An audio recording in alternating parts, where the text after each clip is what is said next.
Hi! Hello అండి. ఇంట్లో ఇలా విరిగిపోయిన జాలి గెరెట్లను పడేస్తున్నారండి. చాలా యూజ్ అయ్యే ఒక ఐడియాతో వచ్చేసాను. తప్పకుండా ట్రై చేయండి. ప్రతిరోజు మనకి యూజ్ అవుతుంది.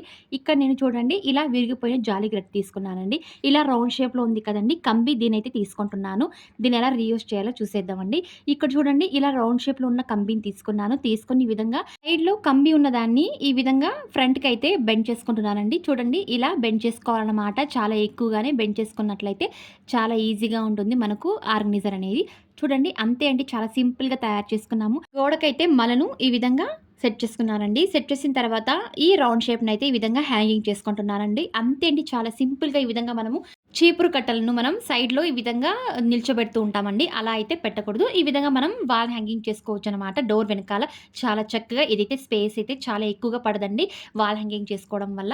అంతే కాకుండా ఈ విధంగా చీపురు మరియు చాట 2 ఒకే దగ్గర ఈ విధంగా మనం ఆర్గనైజ్ చేసుకోవచ్చండి. ఐడియా అనేది ఎలా ఉందో ప్లీజ్ కామెంట్ చేసేయండి. ఇలాంటి విరిగిపోయిన జాలి గెరెట్లను పడేయకుండా ఈ విధంగా రీయూజ్ చేసుకోవచ్చనమాట. మరిన్ని ఇలాంటి వీడియోస్ కోసం ప్లీజ్ ఛానల్‌ని like and subscribe and share చేసేయండి.